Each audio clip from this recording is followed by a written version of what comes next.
Right. Good morning, good morning, good morning. Happy Friday to you. I hope you are doing okay. All right. So, welcome.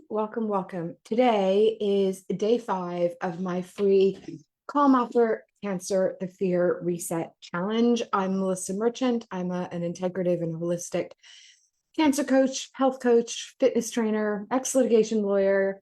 Live Your Best Life After Cancer group is my group. I'm a cancer survivor myself, and my mission is to help you live your best life after cancer. And a big part of that is dealing with the fear. We all feel it in some way or other. And I would go so far as to say, if you say, oh, yeah, no, I've never felt the fear, I would be really, I think you're the only person I've ever met that has said that. And there's a really interesting thing that happens when you're diagnosed with cancer is even if you suspected something was wrong, just hearing those words out of the doctor's mouth is a shock, but you don't get a lot of time to process anything before you're meeting members of your teams, having biopsies done, making treatment decisions, getting things set up at home, and then your treatment starts. And then there's, the blood work, then the treatment, then the scans, then the blood work, then the treatment, then the scan. And you're just on this roller coaster. And so I would argue that most people actually don't deal with any of the fear, the shock, anything. None of the no processing happens during that stage. And then you're done. You're done. Well, active treatment has ended. And for so many women, and I counted the other day, I've talked to 2,492 women in the last years that I've been doing what I do. And I think I've heard the same thing again and again and again. And that is quite often fear ramps up when treatment is done. And it's a really bizarre place to be because all of a sudden you're not on that treatment roller coaster anymore. Everyone around you is like this, but maybe you don't feel so great physically. Maybe you've still got a lot of things going on. You may not feel done. And as you're processing all the feelings now that you didn't process before, everybody's kind of moving on and expecting you to be fine, and you don't feel fine. And quite often, for so many of us, maybe not all, it's really difficult to share how we feel because quite often we get that, you're good, everything's fine, don't worry. Oh, it's really difficult. And so in my case, anyway, I stopped sharing because I didn't get back what I needed. And I call people who haven't had cancer muggles, borrowing from Harry Potter, because the reality is they don't get it. They don't get it. And that's why I hope you're finding value here in the group, but also with the various masterclasses and Ask Me Anything coaching calls and challenges that I run, because I get it. And as a community of women who've all been through this, we all get it. But here's the thing that I've learned the hard way, and I'm sure some of you have too. You don't go around fear, you move through it. And one of the reasons I think that fear ramps up post treatment, for a lot of us anyway, is that's when a lot of the processing happens.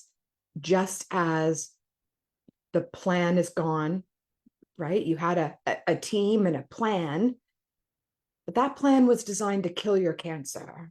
It wasn't designed to deal with any of the risk factors that collaborated over a long time, perhaps, to get you there. And it doesn't do very much to address any of the risk factors for you going forwards. So your support, I mean, you might have a follow-up care plan for sure, and that's amazing.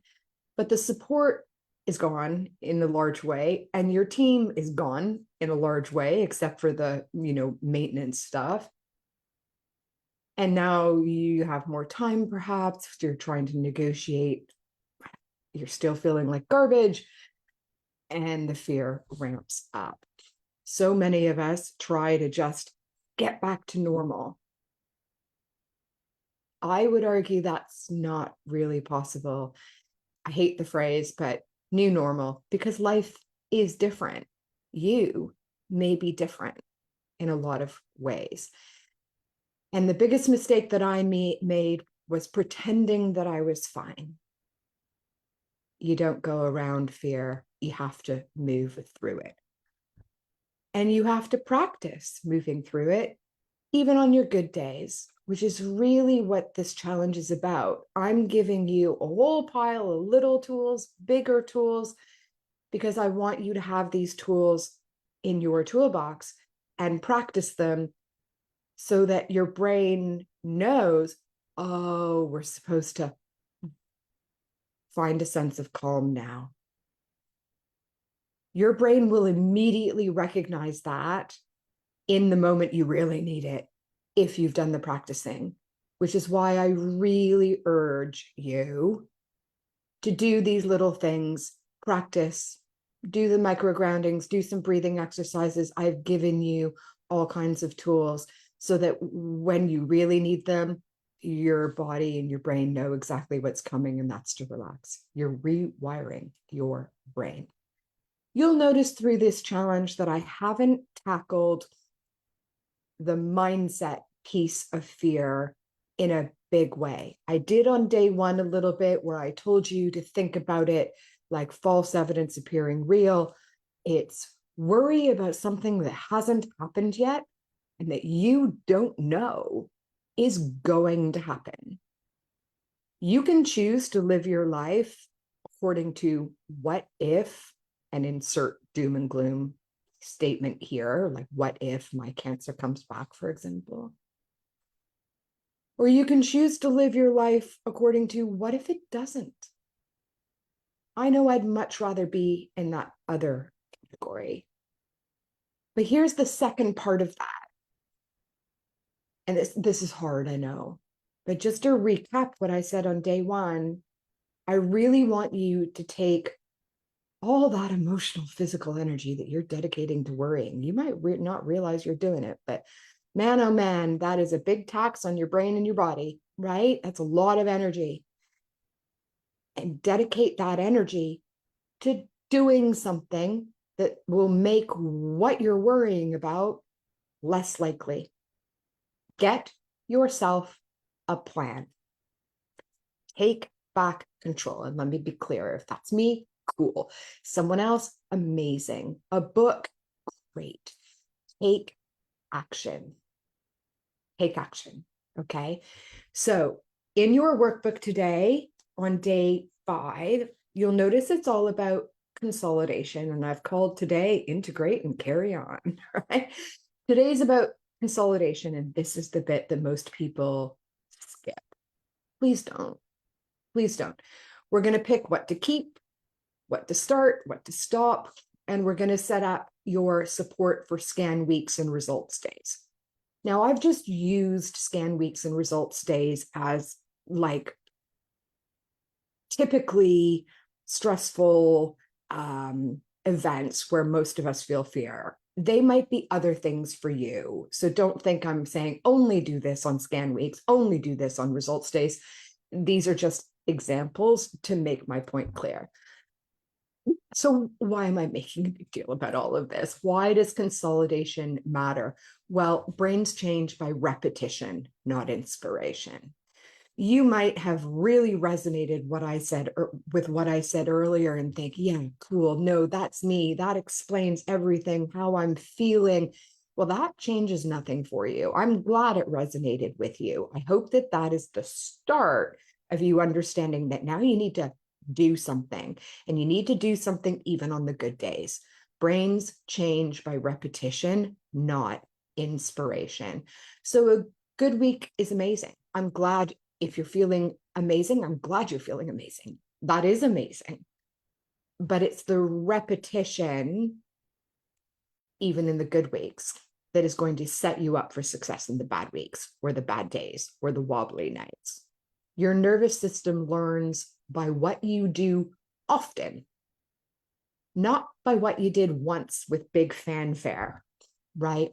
So that's why we're going to choose a tiny anchor habit for the next 14 days. That's my goal for you. And put guardrails around it, right? Like there's you're going to be a cue, so you remember to do it. Maybe put it in your calendar, and maybe even have a backup plan. I have backup plans. I didn't even realize until I was writing this challenge. I didn't realize that I did that. But I have this thing where I go, okay, so I have a full evening routine, but my evenings quite often go sideways. I've got a lot of clients in Australia. So if I need to do a call late at night, quite often I have to do that. So now I don't have time for my full evening routine. My backup plan is I have an abbreviated version of what I know are non-negotiable things and part of my evening routine, that even if I just do those bits, I'll be okay, right? So think of this kind of like physiotherapy for your alarm system. It's the small daily reps that are going to make things different for you. So a lot of people stop me here when I talk about this and will say, yeah, okay, but I need to feel ready. You know how we're never ready to have kids? We're never ready for that job. We're never ready for, no one is ever ready for anything. You just need to start, and you just need a cue, something to tie it to remind you to do it, and a 60-second, 120-second action. That's all you need. That's all you need. And mindfulness and all these CBT tips really work. I know they're boring, but they really do work, but they need to work in your life, right? Mindfulness skills help only when they're realistic and doable for you. So me telling you to meditate for an hour every morning and an hour every evening and do this and do, maybe that's not going to work for you. It certainly doesn't work for me. I don't have that kind of time, right? So we need to kind of right size it for your life, work out what tools in your workbook that you're using can you do in the right circumstances. And I've given you ones that are 30 seconds long, okay? You don't need Zen mode. You can do eyes open grounding while you're waiting for the kettle. You can do a longer exhale in the car. You can do a 90-second body scan in bed. Smaller actions done consistently will beat long things, long practices that you do rarely. So those small actions, you might think, well, yeah, it's not going to make a difference. Over time, those small actions add up to huge change. If you even do a breathing exercise and you feel just 1% better when you do it, how will you feel if you find time while you're waiting for the kettle or while you're driving to do that breathing exercise 10 times during the day? That's 10%, right? It'll add up over time. And remember, the goal is not to never feel fear. That is unrealistic. That's the word I'm looking for. The aim is to recognize it early, answer it with a plan, and get on with your day in a way that feels authentic to you. So you're being vigilant, but you're also being kind, but you're also facing it head on. So that stance, in psychology, we call it vigilant and kind. It's the name of it. It's linked with better outcomes in modern cognitive behavioral therapy for fear of recurrence, right? You can live with uncertainty. Now, I would argue the uncertainty sometimes that we feel with cancer is obvious, but you live with uncertainty every minute of every day of your life. If you look at the stats of like how crossing the street or all those other examples, we don't think about it because we haven't had a scare, perhaps, or it hasn't really rocked you to your core, or maybe because it was a one-off event, whereas cancer seems like you get the moment of diagnosis, but then it's a series of events as you have to move through it. But you can live with uncertainty. We all do. Cancer just hits you over the head with it. So just don't let it run your life. I always say fear can ride in the car with me in the back seat. It just doesn't drive. I drive because I'm in control. And this is part of the going through fear rather than around, because avoidance trains the brain to label triggers as dangerous. So if you don't deal with that fear when you get an appointment letter or you're checking a portal or you have that twinge in your body, if you don't deal with that, your body will remember and will trigger you harder the next time, right? You got to meet that feeling, that fear, grounding, reframing, routine, doing it often, right? Tells your system, yeah, okay, here it is. Oh, yep, there's fear. We can feel this and carry on. Maybe without you realizing it, if you've been doing these exercises, you've been practicing all three of these this week. Consolidation is about making them automatic. So I want you to make these stick. I want these routines, these fear routines that you practice even on the good days. I want you to make those stick in your life. So run your habit that you choose through kind of 4 filters. Now, you probably do this subconsciously anyway. Choose an anchor behavior. For me, it's breathing, because I can do that anywhere, right? Shrink it. I don't have to do these breathing exercises for an hour. The minimum viable dose, as we call it, in breathing is 60 seconds. I can find 60 seconds. Even if that means at the clinic in my oncologist's office, I run to the loo for 60 seconds and I don't actually use the facilities, just sit there and look at myself in the mirror and breathe, right? You can shrink it. Figure out for the habit that you choose, your one anchor behavior that you like. Maybe it's grounding. For me, it's breathing. What is the minimum viable dose? What is the least amount of time that you can do it and still feel benefits? For most of the tools that I've given you, 60 to 120 seconds, you can get it. So you choose it, you shrink it, and then you schedule it. Tie it to a solid cue after brushing your teeth when the kettle clicks after I get in the car. For me, I don't think I can get in my car now without doing a big deep inhale. Look, my body just does it, right? I'm on autopilot. Because my brain knows that's what I do when I first get in the car. As I'm putting on my seatbelt, I'm like, that's like when my big inhale happens. Maybe you need to add a little calendar reminder that pings you for the first 7 days. Very quickly, you won't need that calendar reminder. And have a safeguard, a backup plan. Plan your if then.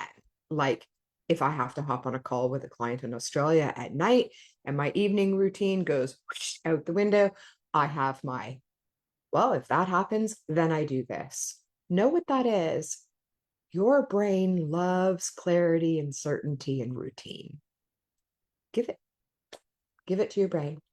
So plan your if then. If I forget in the morning, then I'll do 1 minute before lunch, right? And you can even have versions that are the smaller versions for when you're traveling or when you're really feeling wound up, right? Some people are like, I actually, when I'm really wound up, I can't sit there and meditate for an hour or do one of the longer ones.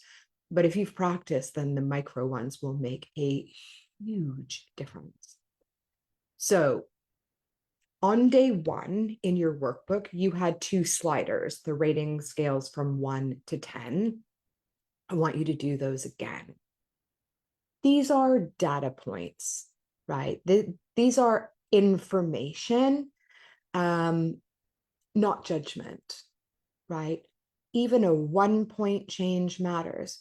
If you've managed to move your sliders 1 point over this challenge, can you imagine where that will be in 4 weeks if you do your practicing?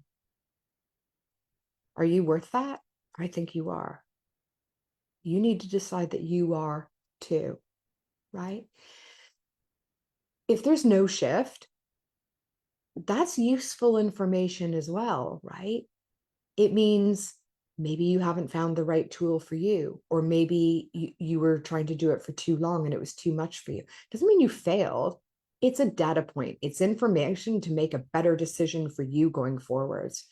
Remember, numbers are a compass, not a verdict, okay? But do the sliders again and see where you are. So remember, your nervous systems regulate together with other people, I mean. Text a safe person, have a 2-minute call with someone, just sitting beside someone who breathes slower than you. Your body will respond. As women, do you remember, maybe this happened to you? Like, I used to live with all women at law school, and within 3 months, all of our period cycles had synced. Right? It was extraordinary. And that happened to me 2 years in a row with different women. It's extraordinary. Your bodies are very in tune to people around you. That's why we talk about getting rid of toxic people and setting boundaries and all of those things. So find someone who's, calm. Maybe it's your partner, your husband, your child, whatever. Just sitting beside someone who's breathing slower than you, your breathing will slow down. It's amazing. I've seen it in a lab. It's insane. So I've given you a support map that names who, when, and what you'll say. And we'll paste your day 3 SOS text that was in your workbook so it's ready. So you're ready to go. For example, I'm waiting on results and my alarm is loud. Can you check in with me? No need to fix. I just need to stay on the line while I breathe out longer than I breathe in. Just having someone there with you, your safe person, can be really, really helpful. So you've got a Scanxiety playbook. We call it Scanxiety. It could be anything, a blood test or a doctor's appointment, or maybe an anniversary of a major event, the day you finished chemo, the day you were diagnosed, the day you finished treatment, like whatever that might be for you. Know what that looks like. I have a day. It's the day that my children found me passed out on my bathroom floor at 10 o'clock at night. And I woke up the next day having had a 5-hour surgery. And my children were 11 and 13. And we're on our own. So they were panicked. That day is a big day, right? June 27th. And so that day, as soon as I see that date on a calendar, all those feelings come rushing back. And I have a plan for those days. I execute my plan because I've practiced it, my body knows, and very quickly I find my equilibrium again. Plan it now so future you doesn't have to negotiate, right? Now, there's going to be days where you're like, ugh, I have zero energy, or I've missed a day. If you've missed a day and you realize it, just do 1 minute now, right? Zero energy, use your low spoons options that I gave you. Scan week, shrink the practices, keep your evenings, do a 3-minute micro grounding, call your safe person. Bored? You're like, oh my God, I can't do this breathing exercise again. Change location, change exercise, keep the duration. If you find yourself, you have a real spike of fear, use your SOS box, your breath, your sentence, your anchor for 2 minutes. All of this is in your workbook. And at the end of today, probably later on today, maybe even tomorrow morning, you're going to get access to all these video replays in a content library in one place. So if what I'm talking about makes zero sense because you forgot everything on day 1, chemo brain, totally get it. Menopause brain, totally get it. You have access, lifetime access to all of these videos. You can pause me as you work through something or find it in your workbook, but do it. I really, really would suggest that you do it. So your at-home work for today in your workbook is a little longer because you have all the time to do it. 20 to 25 minutes. There's more journaling. Keep, start, stop. Keep one practice that helped the most this week and be specific. When, where, how long. Start one tiny habit that you can add to your routine. Stop one thing that feeds the spiral, like me refreshing portals in the middle of the night, getting on Google in the middle of the night, symptom checking, or, worse, looking at prognosis, recommend like statistics, nightmare. Because one clear behavioral commitment prevents you drifting. And what we don't want you to do is going, okay, yeah, I'm panicking. Okay, God, what should I do? Which one? Do I need to go get my workbook again? You should know. Reduce your decision fatigue, because we never make good decisions when we're in that state. The next thing I want you to do is choose one anchor habit for the next 14 days. Like after I brush my teeth, say, I will do 1 minute breathing. Write that in your workbook. Add a daily phone reminder for 7 days and then reassess. Does that work for you? Decide if you're a backup slot, right? So normally I do sort of some of my exercises and some journaling and affirmations first thing in the morning. Today didn't work out because I'm doing a big road trip later today and I'm really excited. So I was getting all this stuff ready. So when I'm finished this, I'm going to do it quickly before I gather my things and go, right? Have a backup slot. Do the support map for wobbly days. This is amazing. List the person you want to text. Paste your SOS text from day 3 or write yourself a new one. Add contacts to a favorites list. So it's just one tap access. Contacting a safe person interrupts the threat loop in your brain. It provides external regulation while your body catches up, right? And ask for the kind of support that you need. Maybe you don't want to be told everything is okay and you're fine. I certainly didn't. Just tell that person, I don't need advice. I just need you to sit with me. I'm just going to breathe. Why don't you join me? Let's breathe for 2 minutes, right? Set your boundaries, know what you need, and do your sliders, like I mentioned, from day 1. Re-rate. How much is fear ruining your day on a scale of 1 to 10? Re-rate how confident you are using tools when fear spikes. Hopefully, because you've been doing the exercise and the challenge, maybe you didn't have recognizable, identifiable tools. So maybe you looked at that question and going, well, I don't know what tools to use. So maybe it was a 0, maybe it was a 1. Hopefully after this challenge, my goal is that you just move just even 1 point, right? Maybe even more than that. Notice change. Like I said, every single point is fuel. If the numbers didn't budge, cool. That's information to adjust the tool or the commitment, the size of the tool, how long it takes, for example. Copy your Scanxiety playbook so that you have it ready for your next trigger date, whatever that might be for you. Add reminders. That's what I do.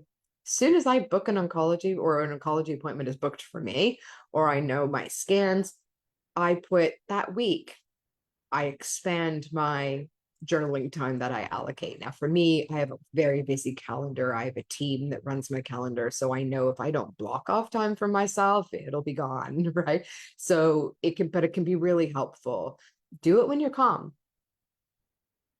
Do you know how reassuring it is just getting to scan week? I'm just using these as examples, but getting to scan week and looking in your calendar and seeing that you have planned out for it. You're like, I put me time. That's what I put in my calendar. Me time, breakfast, lunch, dinner, or whatever it is for you.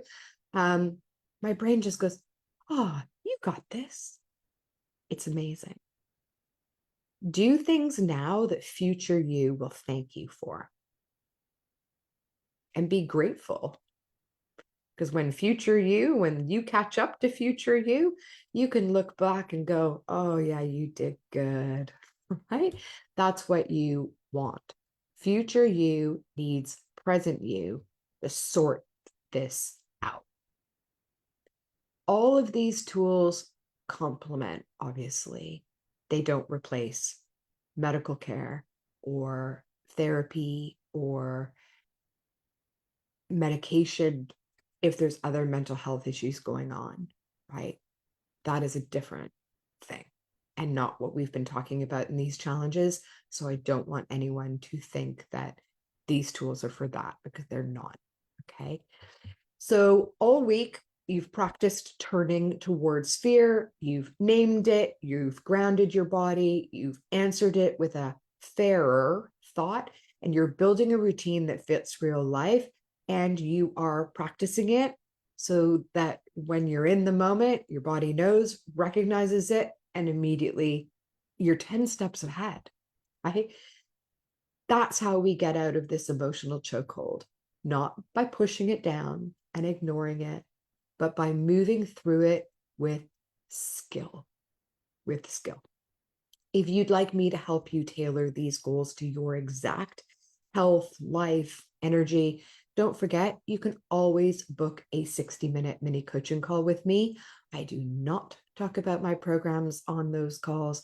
They are not about sales. They are about moving you one step forward and giving you some free resources to do it. All right. I'd love to talk to you. I'll put the link to book a call in the caption above this video. They will also be on your emails. And of course, access will be granted later today or first thing tomorrow morning. I can't remember how I set it up. I think it's tomorrow morning. You will get a link to a content library where all the videos and the challenge workbook link are, and you have lifetime access to it. As always, I do these challenges for you. I would love to know what you thought of this. This was the first time that I'm running it. I've got my big girl pants on. Be nice though. But any comments or thoughts or suggestions would be gratefully received. As always, you will receive an email in a moment with the replay of this video. It's kind of moot though, because you're going to get access to everything tomorrow. But I would love some feedback. That would be really, really, really helpful. Now, next week at some point, not sure when, I'm going to be running by request a program information session. It's an event I don't run often. I think I run it like twice a year. I need to do them more often. People have been asking a lot about what I do, how it can help, what is a cancer coach, what's your program about, how much is it, can I do it, all that stuff. So occasionally I do those sessions. If it's for you, great. If it's not for you, great. Like, I'm not about being pushy, but I want to give the information if people are asking. So look out for an invitation to that. And of course, on the first Friday of every month, I do a Ask Me Anything session where people submit questions and I sit and answer them until they're done. Last month, it was an hour and 45 minutes. But it just goes to show, as I say, every Ask Me Anything session, why are we left with all of these questions? And that is because there's a huge gap in cancer care. And what I'm trying to do is to help fill that gap for you. What I do isn't a replacement, it's a complement, but it can definitely fill the gap post-treatment. I hope you found this challenge useful. Have a wonderful day, and we will see you again very, very soon. Take care, everybody. Bye-bye.